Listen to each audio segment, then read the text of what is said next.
नमस्कार दोस्तों, बहुत बहुत स्वागत है आपका मध्य प्रदेश के डेली करंट अफेयर्स में। और 10 और से लेकर के 13 जून तक का ये करंट अफेयर्स है। मैं हूं नीलेश और आप सभी के करंट अफेयर्स में स्वागत करते हैं।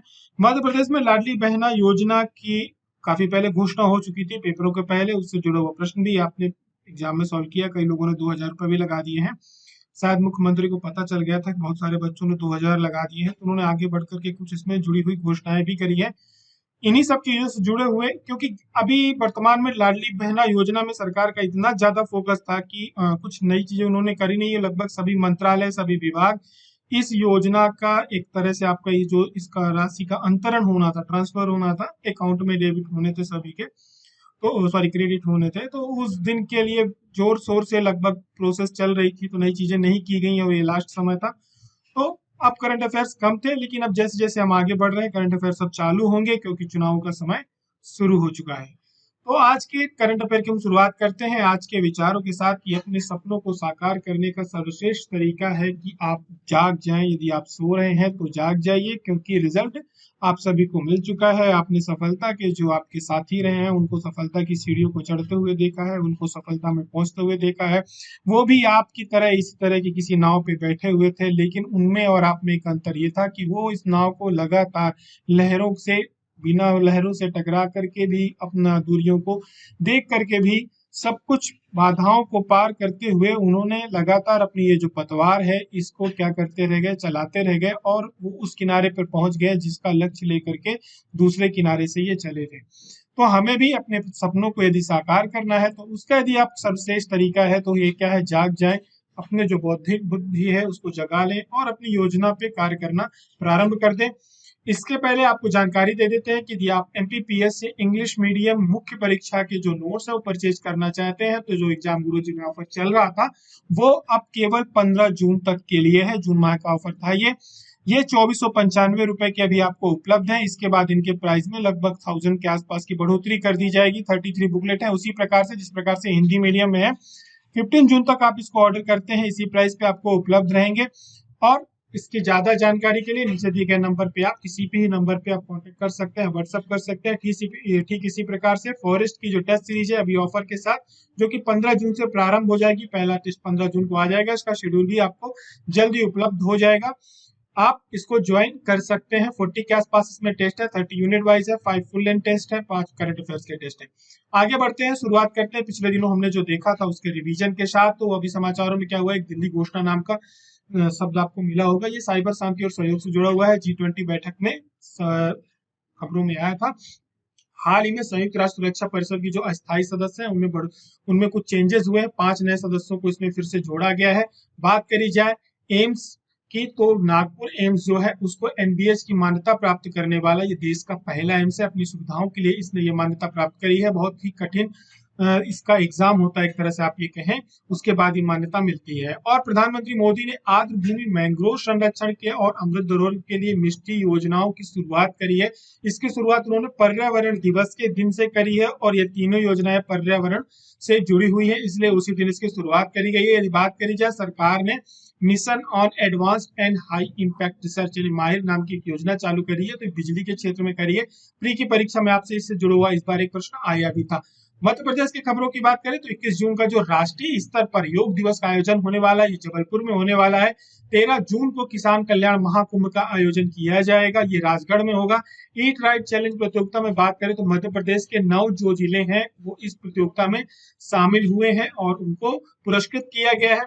मध्य प्रदेश जो राज्य ग्रामीण आजीविका मिशन है, इसकी शुरुआत 2012 से करी गई थी। और हमने आपसे एक प्रश्न पूछा था कि नीलकंठेश्वर मंदिर जो है ये किसके द्वारा बनाया गया था, तो ये बनाया गया था परमार राजाओं के द्वारा।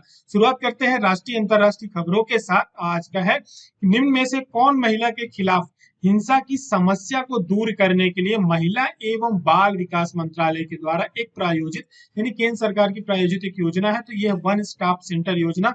मध्य प्रदेश में दतिया इस पे काफी अच्छी परफॉर्मेंस कर रहा था। अभी हाल ही में क्या हुआ है कि जो इसकी मंत्री है वर्तमान में, महिला एवं बाल विकास मंत्री स्मृति ईरानी, इन्होंने जवाब दिया है कि पूरे देश में लगभग 733 वन स्टॉप सेंटर खोले गए हैं, जो महिला सुरक्षा के लिए क्या करते हैं, कार्य करते हैं। यहाँ पर हर प्रकार की महिलाओं को एक ऐसा सेंटर माना जाता है जहां पर उनको पुलिसिंग से लेकर के हॉस्पिटैलिटी और जो लीगल एडवाइस होती है, उनको, और साथ में मेंटली जिस प्रकार की उनको रिक्वायरमेंट होती है उस समय पे इस अवसाद से गुजरते समय उनको वापस से नॉर्मल करने के लिए, तो सभी प्रकार की महिलाओं की जो भी समस्या होती है उसको समाप्त करने के लिए या उसको खत्म करने के लिए, उनको मोटिवेट करने के लिए एक सेंटर माना जाता है जहाँ पर सभी सुविधाएं उपलब्ध रहती है।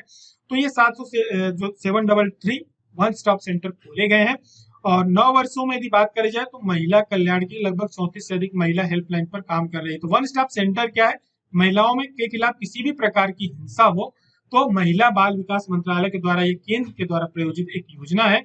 और ये विशेषकर जो महिला सशक्तिकरण की जो राष्ट्रीय मिशन योजना चल रही है उसके अंतर्गत ये आती है, तो उसकी ये उप योजना है। यदि आपसे कभी भी पूछा जाए कि इसमें जो फंडिंग होती है वो कहाँ से होती है, तो ये याद रखना है कि जो निर्भया कोष है उससे इसको क्या की जाती है, फंडिंग की जाती है, इसका खर्चा वहां से उठाया जाता है। अभी आगे की तरफ बढ़ेंगे, बात करेंगे भारत वैश्विक रूप से कच्चे इस्पात के उत्पादक के रूप में किस स्थान पर है। तो वर्तमान में जो भारत द्वितीय स्थान पर पहुंच चुका है उत्पादन में। ये बात कही है हमारे देश की जो केंद्रीय और नागरिक उड्डयन मंत्री हैं, साथ में इस्पात मंत्री भी हैं श्रीमती ज्योतिरादित्य सिंधिया, इनके द्वारा भी बताया गया कि भारत पहले क्या था, चौथे स्थान पे था इस्पात के उत्पादन के रूप में, लेकिन अब भारत वर्तमान में द्वितीय स्थान पर आ गया है। बात करी जाए टॉप 5 कौन से हैं, तो टॉप 5 में सबसे पहले नंबर पर चाइना आता है, दूसरे नंबर पर भारत हो गया है, तीसरे नंबर पर जापान है, चौथे नंबर पर यूएस है और पांचवें नंबर पर रसिया है। ठीक है, अभी क्या हुआ, जो आंकड़े आए हैं 2014 से लेकर के 22-23 के बीच में, तो इसमें 42% की वृद्धि देखी गई है। और वर्तमान में भारत जो इसका उत्पादन कर रहा है 126 मेट्रिक टन के आसपास कर रहा है। लेकिन जो चाइना है कच्चे इस्पात जो होते हैं उसके निर्यात में अभी भी टॉप पे बना हुआ है, भारत उसके बाद आता है। भारत यदि स्टील निर्यातक की बात करी जाए तो भारत वर्तमान में 6.2 मेट्रिक टन का क्या करता है, आयात करता है, 72 मेट्रिक टन का स्टील निर्यात करता है। ठीक है, आगे की तरफ बढ़ेंगे, बात करेंगे प्रश्न क्रमांक 3 की। एक उपन्यास आया है अजय टू योगी आदित्यनाथ, ये किसके द्वारा लिखा गया, तो ये लिखा गया शांतनु गुप्ता के द्वारा। इसके पहले भी इन्होंने योगी आदित्यनाथ पर, जो उत्तर प्रदेश के मुख्यमंत्री हैं, उन पर कई किताबें लिख चुके हैं, 2 किताबें के आसपास उन्होंने लिख चुकी है, उनकी तीसरी उपन्यास है। और इसके अलावा 2023 में जो अन्य किताबें खबरों पे बनी रही हैं, एक तो विजय दाड़ा की रिंगसाइड है, आदित्य भूषण की गट्स अमिस्ट ब्लड बाथ है, रस्किन बॉन्ड की द गोल्डन ईयर्स है, ये काफी फेमस रही इस बार। अमिताभ कांत जो सीईओ भी रहे हैं आपके इसके नीति आयोग के, उनके द्वारा made in India 75 years of business and enterprise इन्होंने लिखी है। नारायण वागुल रिफ्लेक्शन लिखी है, Amitav Ghosh smoke and ashes लिखी है। बोरिया मजूमदार के द्वारा सचिन @50 लिखी गई है।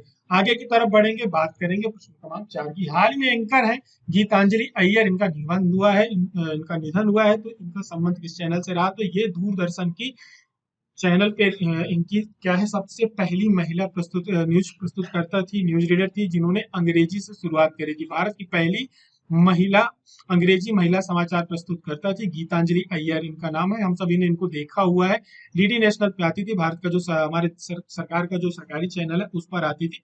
और इन्होंने लगातार 71 के आसपास कई बार सर्वश्रेष्ठ एंकर का पुरस्कार भी जीता था। 1989 में इनको इंदिरा गांधी प्रियदर्शनी पुरस्कार से भी सम्मानित किया गया था। और इन्होंने कुछ प्रिंट विज्ञापनों पर भी कार्य किया है, विशेषकर उनके द्वारा एक नाटक था खानदान, उसके लिए भी इन्हें याद किया जाता है। दूरदर्शन भारत का जो सूचना एवं प्रसारण मंत्रालय उसके अंतर्गत आता है। 1959 से ये लगातार संचालित हो रहा है, तो इनका नाम हमें याद रखना है। बात करेंगे प्रश्न क्रमांक 5 की। हाल में क्या हुआ है, भारतीय कृषि अनुसंधान परिषद यानी ICAR ने एक समझौता MOU साइन किया है। किसके साथ किया है, तो वो MOU जो साइन किया है वो अमेजन के साथ साइन किया है। अमेजन किसान करके इनका एक अमेजन का प्रोग्राम है, उसके अंतर्गत देखिए अमेजन का जो नेटवर्क है बहुत बड़ा है। आज की डेट में लगभग गांव-गांव और बहुत ही इंटीरियर एरिया में भी अमेजन अपने प्रोडक्ट को डिलीवर कर रहा है। साथ ही में टेक्नोलॉजी के मामले में बहुत ज्यादा अपडेट भी है। एलेक्सा हम सभी को पता है। तो अब क्या किया जा रहा है कि इसी के साथ जो हमारे यहाँ का ICAR है, कृषि अनुसंधान परिषद है, इन्होंने एक क्या कहते हैं MOU साइन किया, जिसमें अमेजन इनको अपने नेटवर्क के माध्यम से किसानों को एक तो टेक्नोलॉजी प्रोवाइड करेगा, क्योंकि इसके लिए अलग से अमेजन, क्योंकि इनके साथ यदि ये साइन करता है तो स्वाभाविक रूप से सरकार को या एक संस्थान को बहुत बड़े नेटवर्क की आवश्यकता नहीं पड़ेगी, वो अपने एक नेटवर्क का यूज कर रहा है। ठीक है, इनके पास पूरा एक डेटाबेस है, इनके पास वहां के लिए एक लॉजिस्टिक है, तो चीजें बहुत आसान हो जाएगी और कम समय में हम जो करना चाहते हैं वो कर सकते हैं। साथ ही में अभी इसको पायलट स्तर पर शुरुआत की जाएगी, किसानों को टेक्नोलॉजी क्या की जाएगी, हस्तांतरित की जाएगी, और अलग अलग प्रकार से किसानों तक पहुंच बना करके उनको अच्छे प्रकार के बीज उपलब्ध कराना, उनको जो नवीन तकनीक आती है उससे संबंधित उनको अपडेट्स करना, उनको प्रशिक्षण उपलब्ध कराना, ये सारी चीजें उसके अंतर्गत की जाएंगी। तो अभी अमेजन के साथ एक पायलट प्रोजेक्ट के रूप में कई जो डिस्ट्रिक्ट है, अलग अलग डिस्ट्रिक्ट हर स्टेट्स में, उस पर इसको क्या किया जाएगा, अप्लाई किया जाएगा। उसकी सफलता के बाद देखा जाएगा इसको पूरे देश में किस प्रकार से लागू किया जा सकता है। बात करी जाए भारतीय कृषि अनुसंधान परिषद की, तो यह एक स्वायत्त निकाय है। पहले इसको हम लोग imperial council of agriculture research के नाम से जानते थे। मुख्यालय इसका नई दिल्ली में है। 1929 में इसकी शुरुआत हुई थी। आपसे कभी भी पूछ लिया जाए इसकी अध्यक्षता कौन करते हैं, तो जो केंद्रीय कृषि मंत्री होते हैं, जो कि वर्तमान में नरेंद्र सिंह तोमर हैं, वो इसके अध्यक्ष हैं। और जो आईसीआर दुनिया में कृषि अनुसंधान और शिक्षा संस्थानों का सबसे बड़ा नेटवर्क है। आगे की तरफ बढ़ने से पहले बात करते हैं कि यदि आप एग्जाम गुरुजी के कोर्सेज या नोट्स परचेज करना चाहते हैं तो उसमें कई प्रकार के ऑफर चल रहे हैं। आप इनको प्ले स्टोर से डायरेक्ट परचेज कर सकते हैं या हमारे दिए गए नंबर पर संपर्क कर सकते हैं। शुरुआत करते हैं मध्य प्रदेश के करंट अफेयर्स की। तो प्रदेश के किस जिले में कोल भवन का निर्माण किया जाएगा, तो ये लगातार दूसरी बार खबरों में आया है। तो रीवा में अभी क्या हुआ था कि एक कोल जनजाति का सम्मेलन आयोजित किया गया था त्योंथर पे। वहां पर मुख्यमंत्री ने इसकी बाकायदे क्या किया है, इसका आधारशिला रखी है कोल भवन की, वहां पर इसका निर्माण कराया जा रहा है। और ये कोल भवन जो होगा वहां पर कोल समाज के जो बच्चे होंगे उनको रहने की सुविधाएं मिलेंगी। और कोल जो जनजाति है विशेषकर सीधी और जो ये बघेलखंड बेल्ट है यहाँ पर पाई जाती है, आप सभी को जानकारी में होगा। तो इसी वजह से इसको वहां बना, वहां का उनका इतिहास भी जुड़ा हुआ है, उनकी वहां पर जो एक रहन सहन है, उनकी संस्कृति है, सब कुछ वहीं पर है। तो इस भवन का वहां पर निर्माण किया जाएगा। उनको आगे बढ़ाने के लिए इसका बहुत बड़ा योगदान रहेगा। और जो कोल घड़ी है इसका भी जीर्णोद्धार, ये दिख रही है आपको, इसका जीर्णोद्धार किया जा रहा है, क्योंकि अपने आप में उस समाज का एक इतिहास है, जनजाति का इतिहास है, उसको फिर से संवारा संजोया जाएगा। साथ में घोषणा करी गई कि कोलगढ़ी में भगवान बिरसा मुंडा और माता सबरी की प्रतिमा लगाई जाएगी और साथ में टमस नदी में घाट का निर्माण किया जाएगा। प्रश्न क्रमांक 7 की बात करें तो प्रश्न क्रमांक 7 में हाल में किसका नाम तानसेन नगर करने की घोषणा की गई है। ये दूसरी जगह है जिसका नाम बदला जा रहा है। एक छोटी सी जगह, जिले की बात नहीं कर रहे, तो ये बेहट में जहां तानसेन का जन्म हुआ था वहां का नाम बदल के तानसेन नगर किया जाएगा। और साथ में मुख्यमंत्री ने वहां पर एक टिकटोली माइक्रो सिंचाई परियोजना की शुरुआत करी। विशेषकर जो मध्य प्रदेश के आपके अलग एग्जाम हो रहे हैं सिविल सर्विस के अलावा, जितने भी एग्जाम्स हो रहे हैं वहां पर जो सिंचाई परियोजनाएं हैं वहां से वन लाइनर सिंचाई परियोजना या नदियों से जुड़े हुए प्रश्न काफी ज्यादा पूछे जा रहे हैं और डीप में जाके पूछे जा रहे हैं। तो आप इनको ध्यान रखेंगे। प्री के एग्जाम में भी आपको इस बार ये जो सिंचाई परियोजनाओं से जुड़े हुए प्रश्न टकराई थे। बेहट में साथ में वहां पर महाविद्यालय खोला जाएगा, संगीत महाविद्यालय की बात चल रही है, और साथ में उसका नाम बदल करके तानसेन नगर कर दिया जाएगा। और यहाँ पे एक अंजनी माता का मंदिर है, उसका भी जीर्णोद्धार कराया जाएगा। आगे की तरफ बढ़ेंगे, बात करेंगे प्रश्न क्रमांक 8 की। तो किसकी अध्यक्षता में राज्य स्तरीय मंजूरी समिति का पुनर्गठन किया गया है, तो ये किया गया है मुख्य सचिव की अध्यक्षता में। ये क्या है, एक समिति है जिसमें अलग अलग सभी विभागों के सचिव रहेंगे। और ये जो पुनर्गठन इसका किया गया इस समिति का, तो जो भी योजनाएं होती हैं उनकी मंजूरी से जुड़ी हुई जो भी टेक्निकल टर्म्स होते हैं उसके लिए समिति बनाई जाती है और इसकी अध्यक्षता मुख्य सचिव के द्वारा की जाती है। आगे की तरफ बढ़ेंगे, बात करेंगे एग्रीकल्चर इंफ्रास्ट्रक्चर फंड में मध्य प्रदेश ने प्रथम स्थान हासिल किया, क्योंकि ये पहले आ गया तो आपको मालूम पड़ गया होगा। इंफ्रास्ट्रक्चर फंड है क्या, ये हमने बजट में जो आपने एग्जाम गुरुजी की बुकलेट्स खरीदी होंगी एमपी जीके की, तो वहां पे आपको बजट वाली यूनिट पे इसके एक ब्लॉग बना हुआ है, उस पे इसके बारे में डिटेल्स लिखी हुई हैं। फिर भी आपको बता दें कि मध्य प्रदेश ने सबसे ज्यादा 3,500 करोड़ के जो प्रकरण है वो स्वीकृत किए। होता क्या है, एआईएफ या एग्रीकल्चर इंफ्रास्ट्रक्चर फंड, इसकी शुरुआत जो हुई थी जुलाई 2020 में हुई थी। मोटा मोटी आप ये समझ लो कि सरकार जितने भी उत्पादक संगठक होते हैं, एनजीओ वगैरह होते हैं, ठीक है, तो यहाँ पर किसानों को वो जो बेसिक इंफ्रास्ट्रक्चर होता है या उनको जो एक सामुदायिक कृषि प्रारंभ करना चाहते हैं उससे जुड़ी हुई चीजों के लिए ये क्या करते हैं, फंड प्रोवाइड करते हैं, सहायता प्रोवाइड करते हैं, साथ में सब्सिडी भी प्रोवाइड की जाती है और बैंक गारंटी लेता है इनके लोन की, यदि किसान इस अपने उद्यम बनाना चाहते हैं। मतलब ये कि जैसे कुछ गांव के किसान इकट्ठा हुए और उन्होंने क्या किया, सामुदायिक कृषि करी। सामुदायिक कृषि करने के बाद वो क्या करते हैं कि वो सामुदायिक कृषि, अब उनको क्या चाहिए, मार्केट चाहिए। मार्केट के लिए वो एक कमेटी बनाएंगे अपनी या एक कंपनी बनाएंगे। ठीक, कंपनी बनाने के बाद वो क्या करेंगे, अपने उस प्रोडक्ट को जो बाहर ले जाना चाहते हैं, या गेहूं उगा के लिया उन्होंने सामुदायिक कृषि करके, लेकिन वो चाहते हैं कि हम ग्रेडिंग भी करें। तो ग्रेडिंग करने के लिए जो इक्विपमेंट लेना चाहते हैं तो बैंक उनको क्या करेगा, लोन प्रोवाइड करेगा। यदि वो चावल धान की खेती करते हैं, धान के बाद उसका चावल निकालना चाहते हैं तो उसके लिए भी उनको मशीन की आवश्यकता है, तो बैंक क्या करेगा, उनको गारंटी देगा, गारंटी लेगा और उनको सब्सिडी प्रोवाइड करेगा और वो मशीन खरीदने के लिए लोन प्रोवाइड करेगा। वो एक समुदाय एक तरह से आप को एक छोटी सी कंपनी बना करके उसको अपने क्या कहते हैं किसान से व्यापारी की ओर मुड़ सकते हैं अपने, और मार्केट में भी जाना चाहते हैं तो उनको एक बेसिक जो इंफ्रास्ट्रक्चर चाहिए उसके लिए ये टेक्निकल उनको जो जरूरतें होती है वो भी प्रोवाइड करते हैं, लोन प्रोवाइड करते हैं, साथ में ट्रेनिंग भी प्रोवाइड करते हैं। तो ये एग्रीकल्चर इंफ्रास्ट्रक्चर जो फंड है इसी के लिए बनाया गया था और मध्य प्रदेश ने इस पर सबसे ज्यादा क्या किया है, लोगों की गारंटी लेकर के लोन प्रोवाइड किया है, ये बात। ठीक है, 2 करोड़ तक का लोन आप इस पे क्या कर सकते हैं, ले सकते हैं। आगे की तरफ बढ़ेंगे, बात करें प्रश्न क्रमांक 10 की। लाडली बहना योजना में जो मिलने वाली राशि है, इस बार के पेपर में 1,000 पूछी गई थी, बढ़ा करके कितने रुपए करने की घोषणा की गई है, तो ये की गई है 3,000 रुपए तक बढ़ाया जा सकेगा। ठीक है, उम्र भी इसमें जो 23 थी उसको हमने ये सोचा था इस बार पेपर में उम्र पूछेगा, लेकिन उन्होंने नहीं पूछा, 21 वर्ष तक की। लेकिन एक बात हमेशा याद रखना, इसमें विवाहित शब्द जुड़ा हुआ है। ठीक है, 21 वर्ष तक की जो विवाहित बेटियां हैं उनको 21 वर्ष से लेकर के 30 तक की प्रोवाइड की जाएगी। ठीक है, तो अब क्या होगा, 10 इसका आपसे कई प्रश्न पूछे जा सकते हैं। इसकी राशि का वितरण जो हुआ था 10 जून को जबलपुर में कार्यक्रम आयोजित किया गया, वहां किया गया है। राशि 1,000 से बढ़ा करके 3,000 रुपए कर दी गई है और 21 की जाएगी, की नहीं गई है, की जाएगी। और जो आयु है उसको भी घटाया जाएगा, 21 वर्ष तक का किया जाएगा और 5 साल में सभी बहना धीरे धीरे करके लखपति उसमें क्लब में शामिल हो जाएंगी। मतलब उनके पास एक सेविंग हो जाएगी। इतनी महिलाओं को मजबूत करने के लिए, उनको प्रोत्साहित करने के लिए योजना है, साथ में वृद्धा पेंशन भी बढ़ाई जाएगी 1,000 रुपए की। ठीक है, तो ये था अभी प्रश्न क्रमांक 9 लाडली बहना योजना से जुड़ा हुआ। इसके बाद आपका अगला प्रश्न 10 हो गए हैं, वहां पर नंबर 9 डल गया है तो उसको लेकर कंफ्यूजन नहीं रखना, 10 प्रश्न है। हमने आपसे पिछले दिनों प्रश्न पूछा था कि जो सॉरी पिछले दिनों हमने आपसे प्रश्न पूछा था कि विदिशा जिले में जो नीलकंठेश्वर मंदिर है इसका निर्माण किसके द्वारा कराया गया था। तो पहली बात है कि विदिशा जिले में जो उदयपुर है यहाँ पर ये नीलकंठेश्वर मंदिर है और इसका जो निर्माण कराया गया था परमार राजा उदयादित्य के द्वारा करवाया गया था। और ये महान राजा जो भोज है उनके पुत्र थे, 1010 से 1050 के बीच उन्होंने शासन किया था।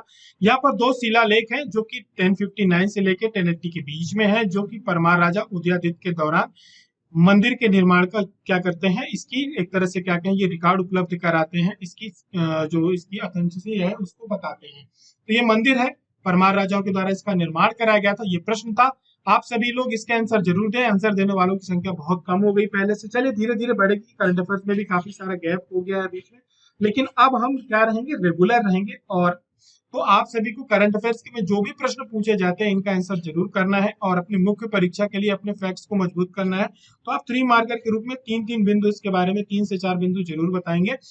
चंद्रय शैव मंदिर या मठ है, ये किन शासकों के द्वारा क्या किया गया था, निर्माण कराया गया था। ठीक है, इसको याद रखना, निर्माण कराया गया था।